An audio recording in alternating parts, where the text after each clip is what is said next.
Hello and welcome to the debut episode of GRL Talks, your official breakdown of the Ground Effect Racing League, where virtual F1 meets real passion. I'm Pat, and Season 9 has officially kicked off with racing, overtakes, and more tension than last lap DRS battle. Before we hit the track for our first full episode of GRL Talks, we are taking you behind the scenes to meet the person who started it all, the brain behind the GRL, the one pulling the strings, keeping the rules tight, and making sure the lights actually go out on a race day. I'm joined today by the league owner and founder, GRL Atom. Welcome to GRL Talks. Big moment for the league. How are you feeling?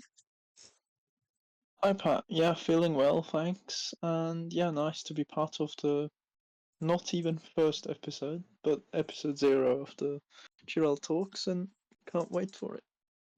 Yeah, perfect. So let's start with the basics. What made you decide to start a league in the first place? Was it always F1, or were you dabbling in other racing games before this? Well, I've not played too many racing games before. I've played MotoGP, WRC at times, but mostly F1 really. And online, basically, I started on F1 2019 with some open lobbies. Until then, I didn't really. And from F1 2020, I raced in some leagues, and then when was that? In the second half of F1 2021, me and Formula FSM decided that it would be a good idea to make a league because we were both racing in the same ones, and we felt like we could do better than some of them are doing, or were doing at that moment in time.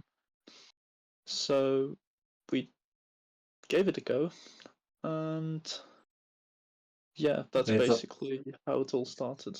okay, so you actually had the idea, and let's say you wanted to do better than others leagues around. Yeah, basically, yeah. I mean, as said, we were not agreeing with some decisions, and we just had that vision that we would have the ability to do better and therefore also attract more and better drivers, really, because that's in the end of the day what leagues live from. So, yeah, basically, yeah. Yeah, that sounds fair to be honest. So a lot of people don't see what goes into running a competitive league. Can you walk us through the early days of GRL from concept to the first grid? What were some of the hardest parts of building a league from scratch? Admin headaches, requirements rules, that's the whole lot. Um, at the start of GRL, like season one, it was very chaotic. Obviously, getting drivers in is a massive struggle for a new league. Now, possibly more than it was back then, because back then we still were in that phase where a lot of people played Formula One games. Well, it's gone down now, but yeah, first you have to agree on the day, then you have to find commentators and drivers.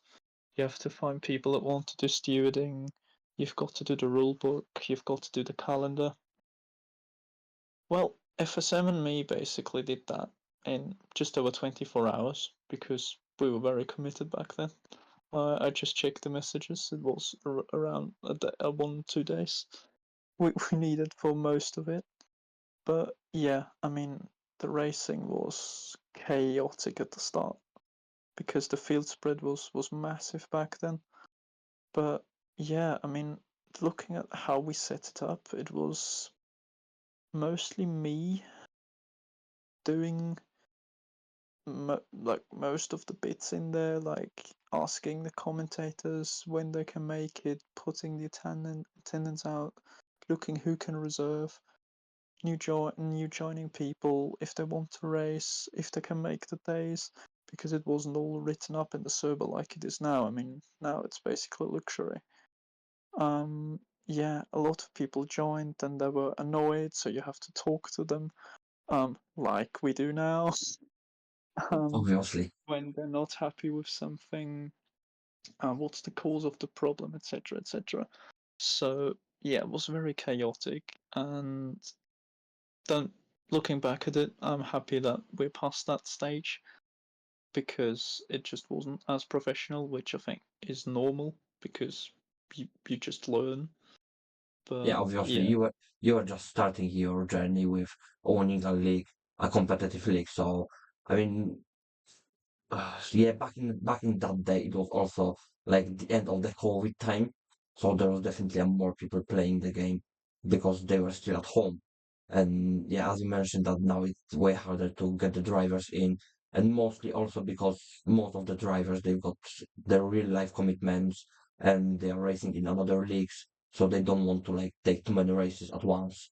But yeah, I mean, I think you did great job back in the day, and you actually keep the numbers high. So yeah. Yeah, I mean, as I said, once someone asked me like what will be once GRL is done, and that's what I said. Whenever GRL will close or closes, I'm gone. Like then there's not much more point because that's the main focus the last few years, and I love doing GRL. So yeah, I mean, just it's a lot of work that goes into it. The amount of hours, days, weeks, months, years that's going into that Discord is insane.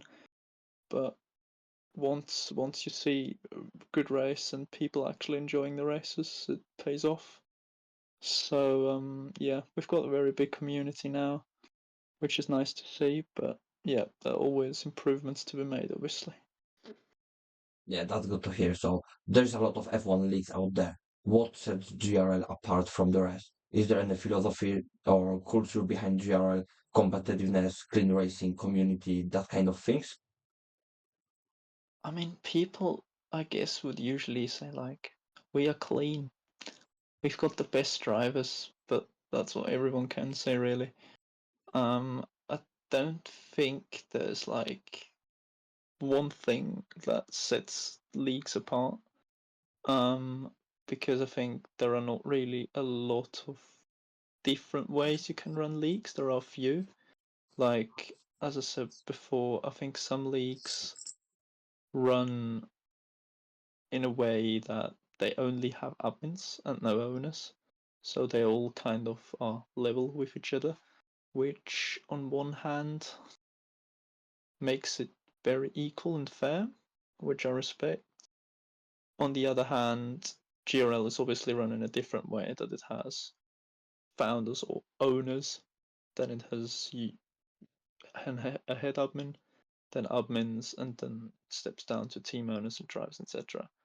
Yeah, Which obviously. So GRL I still think, keeps that hierarchy in their yeah, structure. So there's not as messy as it should be because if like two people disagree with something, there's still that one or two people that keeps the final decision and that's down to them. But then obviously if something goes wrong, the blame also goes on them. So that's a lot of responsibility. But yeah, it, yeah, it usually that's pays off to be honest.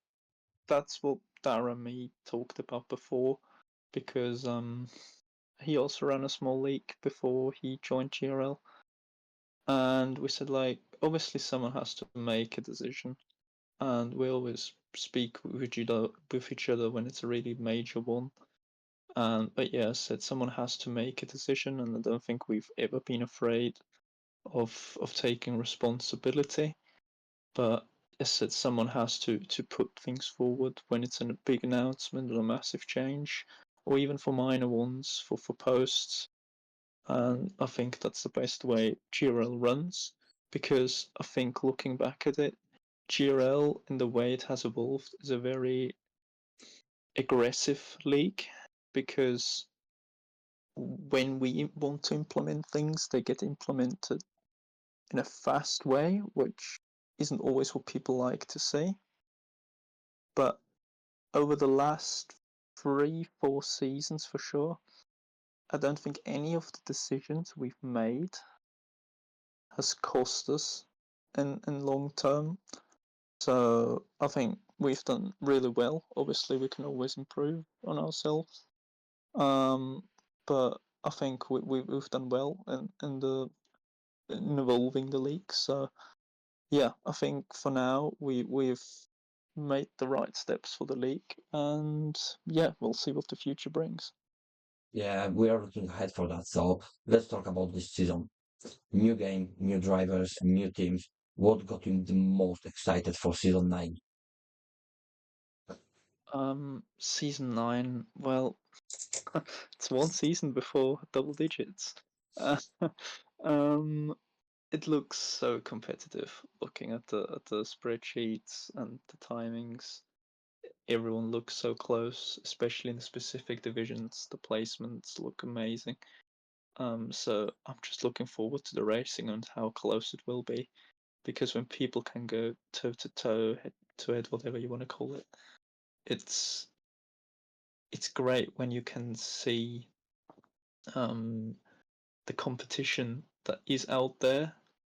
Because some people, I don't think, regard this community or this version of racing as sim racing or kind of a sport, and I guess to some extent it isn't, but I also think to some extent it is.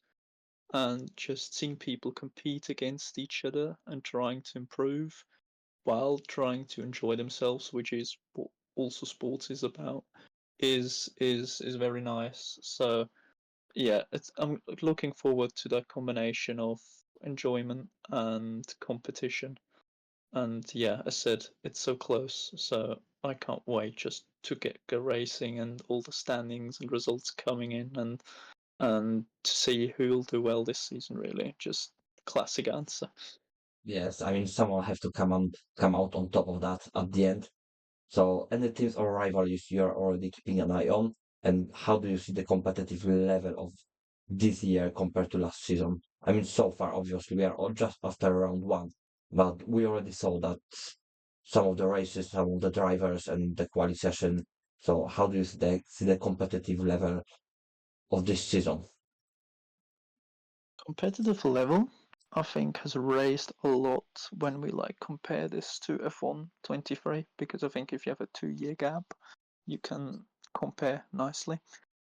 Um, Obviously we haven't done a season or anywhere near enough on this game, but I think the competition is a lot higher than it was back then, because usually we always had a driver that just kept getting away from the others, which we don't really have now, just because how competitive it is. So yeah, that is one I think we've certainly improved on as well. Potential rivalries. First one I can think of is Division 1, the revival of the rivalry between B4 and Blade. They've raced each other for the championship in season 3, where B4 came out on top eventually by a single point. Even though Blade put a shift on towards the end of that season, which was amazing in itself. I mean, he won 3 seasons now, so I guess he's fine. Um, but Yeah, yeah, but what I I really like about them two is just the respect they have towards each other and that rivalry. And yeah, I would love to see them fight it out for another title again. That would certainly be a nice flashback, really. Yeah, so it's nice to see that some of the rivalries are coming back from the season three. So they obviously have got the history behind themselves and they are back to it. So now Blade as a defending champion and before as a coming back champion, he probably would want to prove himself against Blade. And yeah, Blade don't really need to prove anything. He already proved 3 times in a row that he's the best out of the GRL grid. But still, that kind of history brings that spark back. So yeah, Yeah, I it's mean, just obviously I know both of them fairly well, which helps me thinking that it will be great rivalry again. But it's just that difference. Like if you're on one hand we have B Ford, who's just that classic old school racer, where you just need as much space. Um, he's very clean. I really have to say, very great driver. He's also doing really well in I think endurance racing and iRacing right now.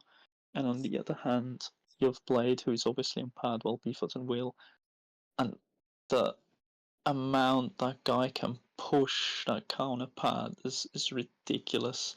Like every time where he finds time still and still is amazing.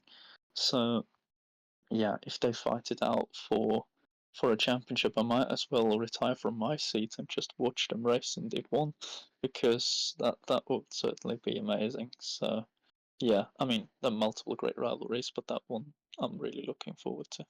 yeah, looks like we might have a new commentator soon. So another battle that comes to my mind is obviously we can't miss that is Red Bull versus Hayes. I Oh mean yes, that's more of a personalities battle instead of on track one. I mean now the two Red Bull guys, Koi and Panda, they are in the same division as Hayes. So yeah, let's see yeah. how that personality and like a civil war starts and turns out at the end. I've thought this before. It just has to be. It's like that always has to be a case in a season, and I feel like at times Red Bull has to have something against Hayes and the other way around as well, because otherwise it would not be a classic GRL season. I feel like they enjoy that rivalry as well, which makes it even better. At times, both sides can go a bit far, which you don't want to see, obviously, as owner or admin. But I think they really like pushing each other along, which makes it a better competition for sure. But yeah, I mean, the main part really is that Koi doesn't win, isn't it? So Yeah, I mean at the end of the day, I think they all of them they actually like each other and they could actually sit and talk together. I mean, I hope at least. So yeah. yeah, I'm pretty sure as well. Yeah. Um, Okay, so now we are launching this show, GRL Talks, to shine a light on all the action and drama on and off the track. What do you hope this series brings to the league and community? yeah, it's somewhat similar to the podcast we did, just a bit short, obviously, and more focused on the given individuals rather than the race results and the standings. So I think this could certainly help the spectators or people that watch these to get to know the community a bit more in GRL.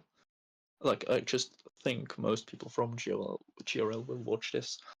Um, and they'll get to know some people more, and we'll see like, oh, actually, that's a pretty fair opinion he has there. I haven't thought about that, or don't know. I didn't expect him to react that way. He actually seems like a nice guy or girl. So yeah, I think that that will be a key element of that show or that talk. Um, and just yeah, connecting with each other. It's just in the modern world, this and very complex world is very important, I think. And given the fact that GRL has people literally from all over the world, I think it's something we can only profit from. So, and everyone can only profit from. So, I'm looking forward to what all the topics will be this show will go through, and I'll certainly try to watch as many as possible myself. Yeah, obviously, I mean, the for everyone watching that. So the main goal of this show is to bring the community closer together, to get to know each other. So we will be inviting other people, not only the team owners or the staff, so also everyone as a driver or even a reserve and as a part of community got a chance to be in that show and say few words about his experience with GRL. If anyone got any ideas, just share them with us. You can also ping us in a suggestions channel, or you can always DM us in a private messages. So yeah, that's all for you, and I hope we can actually create something great. So then that's a tricky one. That's a tricky question now. You got to pick one of the champions right now and first driver to lose his seat during that season. Who is that? Right, one champion for the season. Oof. Yeah, I think I'd go for my division, Division 3, and I'd say Jamie, to be honest. I think he's the best driver in Division 3, and I think he'll rock it personally. I hope he doesn't. I hope I beat him, but I think that could be a bit difficult. Yeah, it Um, might be a difficult one, but yeah. I mean, so we still need a one driver that will probably lose their seat as a first one this season. well, Woody, I love you, but I think AJ will be the driver that loses his seat. Okay, then so Jamie, if you are watching that, there's no pressure, and you can Woody, if you're watching this, there is pressure. and and AJ, if you are watching that, that's your time to prove atoms wrong. And Uh, yeah, that would be a double PD as well, so it would be even so worse. indeed. Okay, then now, as we are slowly heading to the end of, and it's time for some flappers flat out, League Owner Edition. No lifting, let's go. I'm going to ask you 5 quick questions, and you have to answer them before the light goes out. So there might be a 1 or 2 additional laps. Let's see how we go with that. So Yep. lap one, your first ever F1 game and first league you raced for. First ever F1 game, F1 2012. First ever league race, F1 2020 PRL. Okay, lap two, what's your driving style? Cautious driving style, I would say. Okay, lap three, one track you will never skip and one you always hated. One track I'll never skip, Austria, of course. One track I've always hated. Wasn't there when I started, Jeddah. Okay, lap four, what's the one race or overtake you will never forget as a driver? One race I will never forget is the no, not Hungary, sorry. What was it? Kota, that's what it's called. Um, Kota WRL F1 2021, because that was the season I won a championship in, and it was round 18, and it was my first win there. Okay, let's settle it. Wheel or pad and why?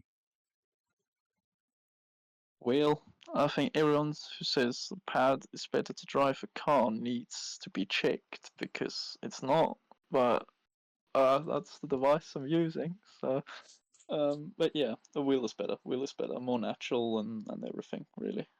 All right, so that's lap six for you. What's your pre-race ritual? Going to the toilet. Okay, that additional one. If you would be a vegetable, what vegetable would you be? Parsnips.